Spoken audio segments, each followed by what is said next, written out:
Olá, seja bem-vindo, bem-vindo ao Capital Natural. Essa semana, o secretário-geral da ONU, Antônio Guterres, fez um alerta para uma catástrofe que é o sistema educacional no pós-pandemia. 1 bilhão de alunos ficaram fora das salas de aula durante esse período. 40 milhões ainda estão. Já a OMS falou em bala de prata, da ausência dela contra a Covid-19. Ou seja, os desafios são muitos. Já falamos aqui no programa sobre o ensino à distância, sobre protocolos para a volta às aulas, mas agora a gente vai falar de uma mudança mais profunda ainda. Por exemplo, na década de 30 do século passado, a França acabou construindo novas escolas por conta de um surto de tuberculose. Essas escolas são modelos até hoje por se tratarem de ensino ao ar livre. Vamos debater as mudanças estruturais dentro do sistema educacional no pós-pandemia com as nossas convidadas de hoje, a Laís Fleury, que é empreendedora social e coordenadora do programa Criança e Natureza do Instituto Alana, e a Rita Jaqueline Moraes, bióloga especialista em educação infantil e professora da Rede Municipal de Ensino de Novo Hamburgo, no Rio Grande do Sul, onde atua no projeto Criança e Natureza. Sejam bem-vindas. Laís, eu começo por você, então, pedindo para você explicar o que é o Instituto Alana e qual a atuação do Instituto na área educacional. Bom, o Instituto Alana ele é uma organização da sociedade civil sem fins lucrativos e tem como missão honrar a criança. O Instituto, desde 2006, ele lança o programa Criança Consumo e, para além desse programa, tem vários programas, né, dentro da instituição que, de fato, advoga para que as crianças tenham prioridade absoluta e que seu desenvolvimento integral seja garantido. Então, a dimensão pedagógica dentro do Instituto, ela praticamente permeia todos os programas dos quais a gente trabalha. Então, para nós é um tema bastante caro, muito importante, praticamente um pilar que o Instituto trabalha. Rita, a gente está vendo que você está num cenário maravilhoso aí em Novo Hamburgo, no Rio Grande do Sul, e eu queria que você falasse um pouco sobre a sua experiência com a educação ambiental. Na verdade, eu estou em Dois Irmãos, que é ao ladinho de Novo Hamburgo, onde eu trabalho. São cidades diferentes. Bom, eu primeiro também agradeço a oportunidade de estar aqui na parceria com a Laís. Eu trabalho na Rede Municipal de Novo Hamburgo, onde nós conseguimos instituir como política pública o contato permanente com a natureza no cotidiano escolar. Isso está registrado nos documentos no projeto político-pedagógico da Secretaria de Educação e também nos cadernos que orientam as práticas pedagógicas do município. Então, desde 2009, nós trabalhamos no sentido de poder qualificar os espaços escolares e aumentar o tempo de permanência das crianças no espaço externo em contato com a natureza. Rita e Laís também, no início da nossa conversa, eu citei aqui o surto de tuberculose que atingiu a França na metade do século passado e fez com que o país construísse escolas ao ar livre, ou seja, tirasse as paredes e fizesse um novo modelo educacional. O que é o desemparedamento das escolas e como esse elemento, que pode ser simples, mas é fundamental no aprendizado do aluno e na convivência? O desemparedamento, então, ele é um termo cunhado até por uma autora pesquisadora brasileira, Léa Tiriba, em contraponto ao emparedamento, que é quando a gente passa muito tempo dentro dos espaços fechados, entre paredes. A gente vai da sala de referência para a sala de vídeo, para a biblioteca, para o refeitório, para um ginásio, mas sempre em espaços fechados com as crianças.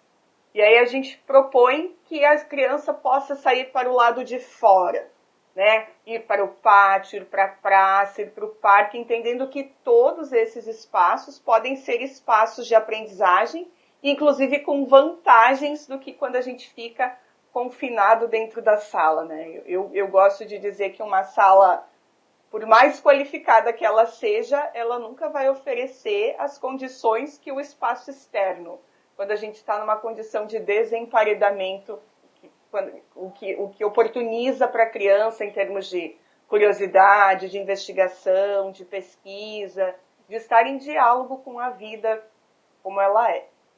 Acho que o que eu posso complementar é que eu acho que a questão do desemparedamento, como a Rita bem falou, de fato é um termo onde a gente se apoia nele para fazer um contraste de como a gente enxerga que a infância está hoje em dia, né? Que a gente realmente entende que as crianças hoje em dia passam 90% em ambientes fechados.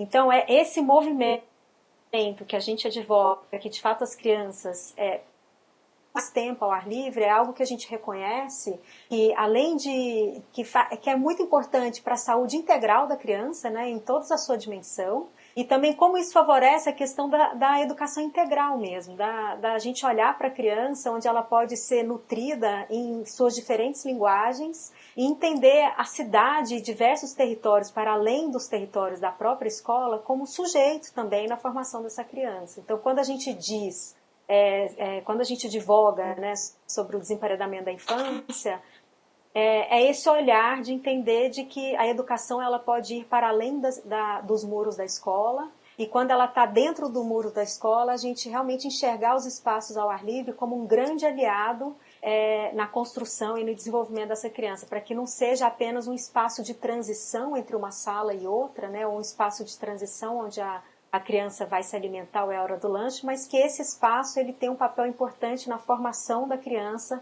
que ele seja um lugar de muito acolhimento e de bastante aprendizagem para ela também.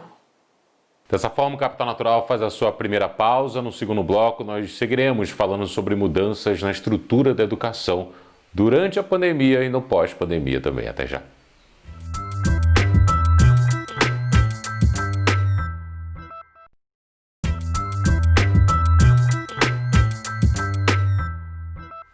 O Capital Natural está de volta com o segundo bloco, hoje falando sobre mudanças na estrutura da educação e como a natureza pode contribuir com isso. Nossas convidadas são a Laís Fleury, que é empreendedora social e coordenadora do programa Criança e Natureza do Instituto Alana, e a Rita Jaqueline Moraes, bióloga, especialista em educação infantil e professora da Rede Municipal de Ensino de Novo Hamburgo, no Rio Grande do Sul, onde atua no projeto Criança e Natureza.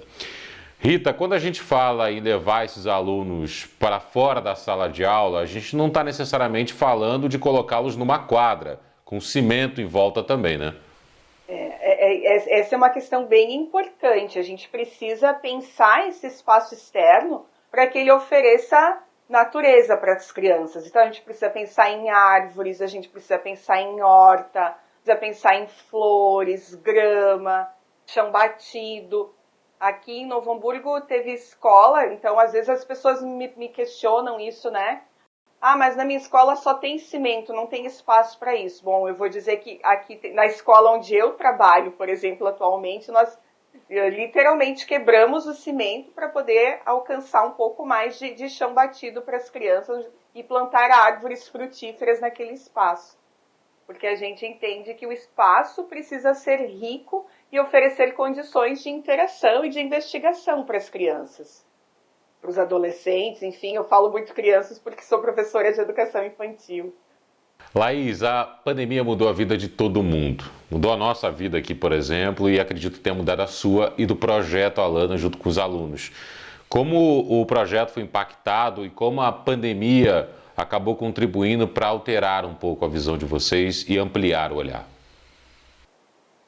Olha, logo quando a pandemia começou, a gente se sentiu bastante desafiado nesse sentido, porque o nosso projeto ele tem uma mensagem muito clara de convidar as pessoas para estarem mais do lado de fora, né? Quando a gente pensa em natureza, a gente pensa nessa natureza externa mesmo, de estar ao ar livre.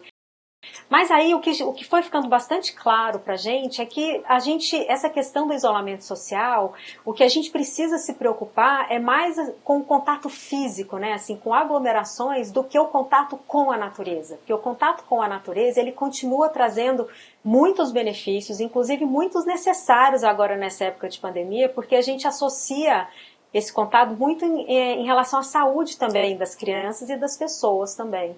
Então a gente começou a divulgar, inclusive no nosso site tem até uma página dedicada a isso, de como que então a gente pode manter o contato da criança com a natureza mesmo em época de isolamento social, no sentido de que já que a gente não consegue ir para o lado de fora, como que a gente pode potencializar esse contato do lado de dentro, né? Então ali no nosso site tem inclusive muitas ferramentas dedicadas às famílias e aos educadores, não só do próprio programa Criança Natureza, mas também de parceiros nacionais e internacionais com várias dicas práticas, né, e muitos artigos também, muito embasamento científico para que de fato a gente estabeleça e consiga nutrir esse contato da criança com a natureza, principalmente na época de isolamento social, onde a gente precisa ficar bastante atento com a questão até da saúde mental das crianças, porque o confinamento é algo que traz bastante angústia emocional, e como a natureza pode aliviar mesmo, né? Assim,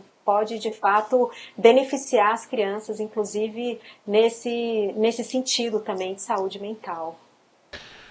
Não é só dentro de sala de aula que o protocolo acaba sendo alterado por conta da pandemia. Fora também, nós já fizemos, inclusive, alguns programas aqui falando sobre mudanças culturais nos povos indígenas. Já fizemos também outros programas falando sobre mudanças ao ar livre, aqui na programação do Band News TV dentro do Capital Natural. Ô Rita, como é que fica o conteúdo, que é o programa que vocês utilizam para esses alunos, diante dessa pandemia que ainda estamos vivendo, mesmo com o retorno às aulas gradualmente acontecendo? Eu vou falar um pouco mais do ponto de vista da educação infantil e depois tentar buscar o link com crianças maiores, com adolescentes. Então, a gente vai entendendo que o brincar e o brincar na natureza é a principal forma de aprendizagem de uma criança pequena ou de um bebê, enfim, né? A gente precisa... Não existe brincar e aprender. Brincar é sinônimo de aprender. E aí, de acordo com as condições que a gente oferece para essa criança, ela vai investigando, ela vai descobrindo, ela vai inventando o mundo, ela vai se experimentando, ela vai se conhecendo. E aí, assim, a gente vai vinculando a criança com a natureza e com toda essa necessidade de preservação do planeta também, né?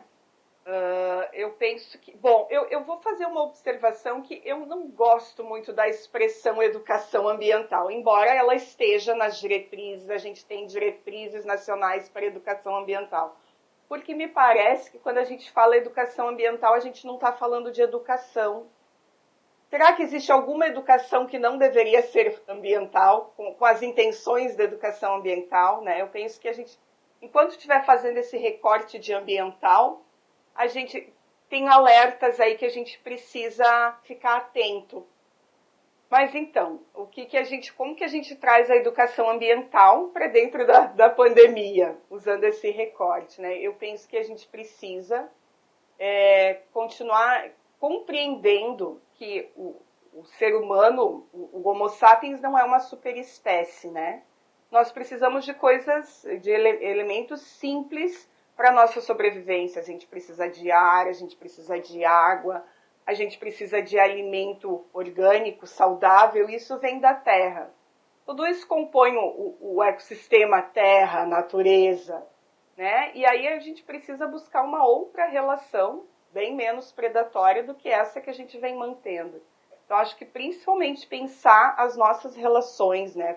O cuidado com a nossa casa comum, a gente conhecer a origem daquilo que a gente consome, de onde vem isso, qual é a matéria-prima disso, o que acontece depois que eu descartar, para onde vai, né? A gente conhecer para poder talvez escolher condutas menos predatórias.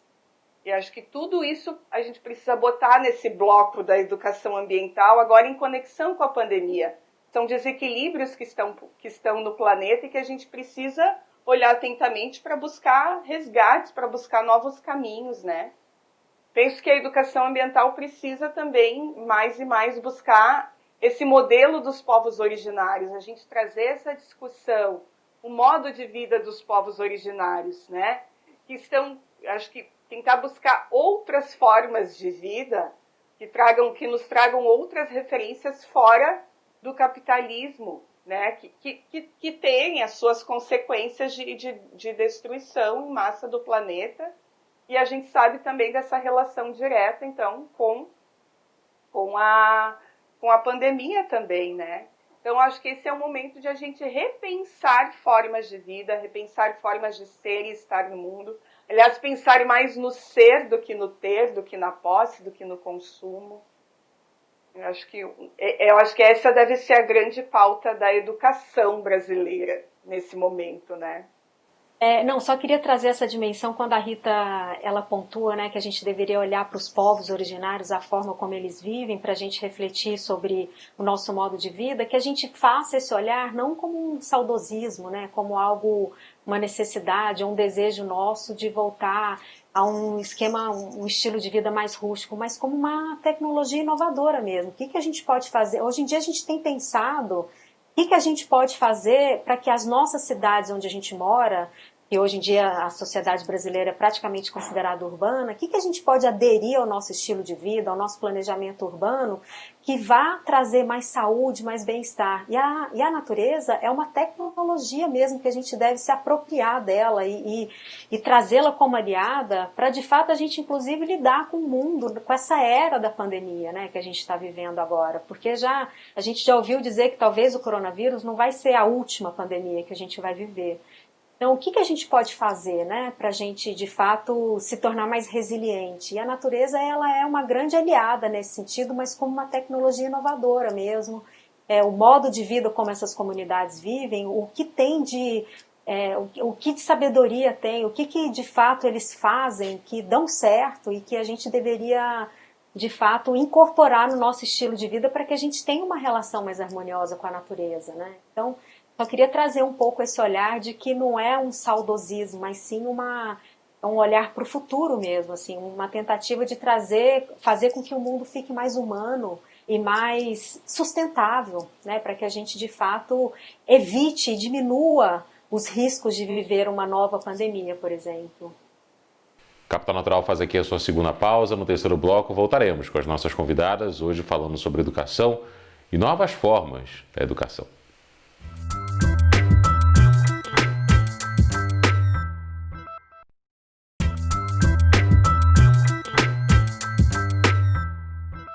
Voltamos com o Capital Natural, hoje falando de educação, durante a pandemia e no pós-pandemia também. Temos a Laís Fleury, que é empreendedora social e coordenadora do programa Criança e Natureza do Instituto Alana, e a Rita Jaqueline Moraes, bióloga especialista em educação infantil e professora da Rede Municipal de Ensino de Novo Hamburgo, no Rio Grande do Sul, onde atua no projeto Criança e Natureza. Mulheres, eu quero ouvi-las sobre exemplos. Quando a gente traz os dois exemplos que vocês estão nos contando aqui no Capital Natural, a gente pode achar que é um mundo muito distante ou ainda muito pequeno dentro da educação brasileira. Mas a falta de conhecimento é talvez o maior obstáculo para que nós possamos evoluir. Portanto, eu queria ouvi-las sobre exemplo. Rita, você que trabalha na região de Novo Hamburgo, no Rio Grande do Sul, e desenvolve esse projeto que já está nos contando aqui no programa de hoje, que outros exemplos de educação ao ar livre você pode trazer de exemplos que deram certo?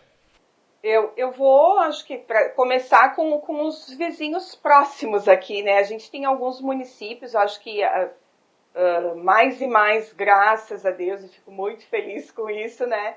Vendo esse movimento de mais escolas, de mais professores, de mais secretarias de educação buscando esse movimento do contato com a natureza, entendendo o quanto a gente qualifica o processo de educação quando as crianças estão em contato. Então, eu vou citar, por exemplo, um centro de educação ambiental aqui de Campo Bom, que é uma cidade bem próxima aqui, vizinha a Novo Hamburgo e Dois Irmãos.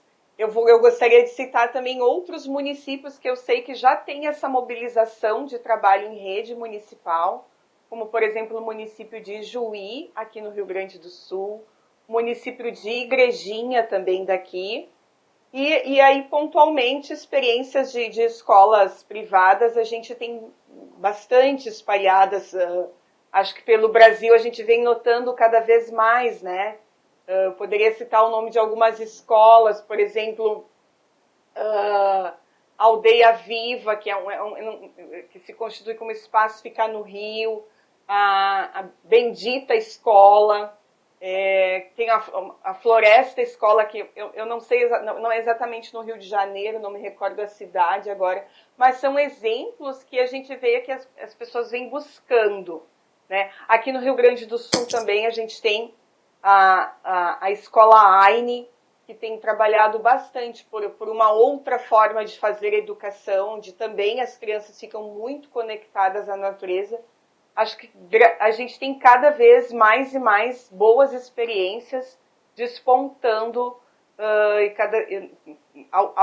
por todo o Brasil mesmo, né? Acho que a Laís até pode falar muito mais, porque tem esse contato, assim, de fazer a rede, né, Laís? Eu acho que primeiro, acho importante a gente citar a publicação, que inclusive a Rita é coautora, né, Rita, que chama Desemparedamento da Infância, a escola como lugar de referência em contato com a natureza, que é uma publicação que foi produzida pelo Programa Criança e Natureza e com a coautoria da Rita. Eu acho assim, que em termos de exemplo, o melhor exemplo que eu sempre cito é a rede municipal de Novo Hamburgo, assim, que é praticamente, é incrível a gente ver como um sistema público que sofre com questões orçamentárias, faz um trabalho de desemparedamento da infância com consistência, né, em parceria com pais e com toda a comunidade escolar, com poucos recursos, mas com muitos recursos de criatividade, de parceria, de trabalho voluntário, eu acho que é um jeito bem bacana, assim, bem brasileiro, né, de atuar. E a Rita, inclusive, até tem uma fala que eu adoro, que ela fala, a questão não é o orçamento, assim, o meu orçamento continua igual, só que ao invés de eu equipar o espaço interno, eu vou começar a equipar o espaço externo. Então não é que eu precisei de mais dinheiro para viabilizar, né, essa política de desemparedamento aqui dentro do município. Então acho que Novo Hamburgo é um excelente exemplo por ser uma rede municipal, então traz essa dimensão de que é possível. E aí, nessa publicação, a gente traz outros exemplos, tanto na rede pública quanto na rede privada, de diferentes lugares do Brasil.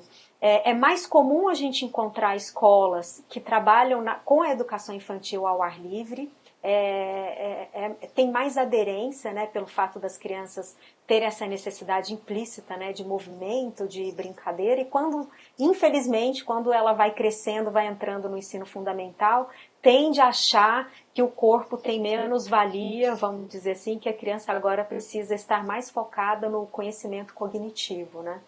Mas a gente encontra ainda alguns bons exemplos no ensino fundamental. Acho que tem o exemplo da Escola Ágora, em São Paulo, onde as salas de aula praticamente têm 3 paredes, ao invés de 4, e tem uma ampla área verde, onde as crianças de fato usufruem. Então, porque quando a gente pensa nesse usufruto da área verde da escola, a gente precisa pensar na questão do tempo e como que a criança usufrui desse ambiente. E na Escola Ágora elas têm, por exemplo, 2 horas, né, de tempo livre para poder brincar e interagir nesse ambiente ao ar livre, né? A gente tem também a Escola Dendê da Serra, que fica na Bahia. Eu acho que uma boa referência é a publicação do Desemparedamento da Infância, que está no site do programa. Ela é gratuita, as pessoas podem baixar. E lá tem uma série de exemplos, onde a gente traz exemplos práticos de diversas regiões do Brasil, tanto na área pública quanto na área particular. Ótimos exemplos. E Rita, a Bendita Escola fica em Guaratiba, bairro da Zona Oeste do Rio de Janeiro. Lindíssimo bairro, por sinal. Eu quero ouvi-las sobre um outro ponto, que é a importância fora da sala de aula. Como os pais podem entrar também nesse desenvolvimento da criança, porque a gente está falando de um projeto muito interessante dentro da escola. E fora, qual o papel dos responsáveis também para o desenvolvimento dessas crianças? Muitas vezes é ajudar a sensibilizar as famílias para que eles entendam a importância desse contato com a natureza do ponto de vista de uma educação mais inteira, de uma educação mais honesta. Eu acho que dê conta de todas as necessidades e curiosidades da criança, do ponto de vista da saúde, do ponto de vista da alegria mesmo, porque quando a gente tem as crianças em espaço externo, em contato com a natureza, num livre brincar, e a partir daí surgindo as suas aprendizagens, a gente também está acionando a dimensão alegria, né? E qual é o pai, qual é a mãe que não quer ver o seu filho feliz? Então, eu acho que começa pela sensibilização das famílias, a gente vai ajudando para que as famílias também permitam, né? E aí, do ponto de vista da escola, e aqui enquanto rede municipal, foram as famílias, foram os pais que nos ajudaram a construir e qualificar os espaços, né? bloco anterior eu falei da importância de a gente pensar um pátio rico, né, que não é só uma quadra de asfalto, não dá conta do contato com a natureza. E aqui, quando a gente conseguiu qualificar os espaços e construir, foi muitas vezes com a participação dos pais, foi com a participação das famílias, que vão entendendo a importância desse contato da natureza para as crianças e foram nos ajudando na construção desses espaços, com mão de obra, com doação de material, com invenção de brinquedo, com recolher as sementes quando vai para um passeio, enfim. E entendendo também a importância dela, né? Porque a gente sempre, cada vez que eu vou conversar com algum grupo que está começando isso, sempre vem aquela pergunta, né? Ah, mas os pais, eles querem que a criança chegue limpinha, engomadinha no final da escola. E aí, quando a gente vai fazendo essas conversas, a gente vai sensibilizando essa família para que ela também fique mais relaxada em relação a essas cobranças. Porque o contato com a natureza, ele vai requerer... Eu não entendo como sujeira, mas ele vai requerer um contato com terra, que vai pintar bermuda, que vai deixar barro, que vão deixar marcas de natureza, né? E aí, às vezes, e num conjunto, numa conversa, a gente consegue também, inclusive, sensibilizar os pais para esse tipo de questão, para as questões de risco, que às vezes eles ficam um pouco inseguros. Então, precisa ter uma parceria de confiança das famílias e da escola, para que a gente consiga avançar oferecendo oportunidade para as crianças de estarem em contato com a natureza, né? Eu acredito que a escola, sem a parceria, sem a aliança dos pais, ela não consegue colocar em prática, né, os desejos e a visão dela, porque não adianta ela querer, por exemplo, ter uma pedagogia ou práticas internas que os pais não concordem, porque eles vão pressionar a escola, né? E como essa riqueza, né, dessa rede de pais que compõem a escola, quantos talentos e quantas riquezas mesmo ela pode oferecer para a escola, né? Então, assim, pais que podem contribuir com a concepção do pátio escolar, pais que podem contribuir com a valorização desse contato ao ar livre e, de fato, apoiar isso, né? Tipo, estimular isso. Então, acho importante realmente a gente ter esse envolvimento dos pais, porque além deles serem recursos que podem ser usados a favor da construção dessa política interna, eles também são parte importante nessa cocriação, porque se de fato eles não concordarem, é muito difícil a escola emplacar. Isso é uma das queixas que a gente escuta muito, né, dos diretores e coordenadores das escolas, que às vezes eles tentam de fato desemparedar as crianças, de levar as crianças um pouco mais ao ar livre, para além dos muros da escola, ou até mesmo atividades ao ar livre dentro da escola e que às vezes sofrem pressões dos pais, porque os pais ficam com medo dos riscos que são embutidos no brincar livre, no sentido de que a criança de fato, no brincar livre na natureza, no sentido de que de fato ela pode se machucar ou de fato ela pode se sujar, e tem pais que se incomodam com isso, né? E a escola pode se sentir pressionada e de repente, de fato, não querer sofrer essa pressão e não estimular esse contato. Então, como precisa ser uma política que seja criada com toda a comunidade escolar, né? É algo que faz sentido para as crianças, é algo que faz sentido com a diretoria e coordenação pedagógica da escola, e é algo que faça sentido para a comunidade de pais também, e que esses pais possam ser usados a favor dessa política, inclusive com suas contribuições voluntárias de conhecimentos técnicos e de talentos que podem compor bastante, né? Nessa política que a escola está querendo adotar. Laís, então, para a gente encerrar, o que o projeto Criança e Natureza está preparando para a volta durante a pandemia? Alguma cartilha com orientações, com as mudanças agora impostas pela pandemia do novo coronavírus? Bom, a gente está preparando um documento onde a gente sugere, né, que os espaços ao ar livre sejam considerados dentro dos protocolos do planejamento do retorno às aulas. E esse documento a gente está coescrevendo junto com a Sociedade Brasileira de Pediatria, com a Undime, com o Instituto Brasileiro de Arquitetura. E a gente tem vários documentos que estão dentro do nosso site, numa categoria específica para o retorno às aulas, onde vai compor com este documento que a gente está tendo coautores, vamos dizer assim, e que vão fortalecer e dar subsídios para esse planejamento do retorno às aulas, porque a gente advoga bastante em relação aos espaços ao ar livre, trazendo tanto que eles podem ser estratégicos, até mesmo na questão da saúde das crianças, porque espaços ao ar livre, de fato, a contaminação com o vírus ela tende a ser menor do que em ambientes fechados, né? Então, como que eles podem ser um grande aliado para esse retorno no planejamento às aulas, e a gente sistematizou todo esse conhecimento com pesquisas e com sugestões práticas de como que esses espaços ao ar livre podem ser considerados nesse planejamento, obviamente de acordo com todos os protocolos sanitários e de higienização que precisam ser colocados em prática em prol da saúde das crianças e de todos os funcionários da escola. Muito bem, Laís, Rita, muito obrigado pelas palavras, por nos ensinar tanto sobre educação durante essa pandemia tão difícil para todos nós. Uma ótima semana pela frente, vocês duas, obrigado pela participação no Capital Natural. Você que nos acompanhou também, muito obrigado por ter nos dado o prazer da sua audiência. Você pode acompanhar o Capital Natural nas nossas redes sociais. Até a próxima semana. Tchau, tchau.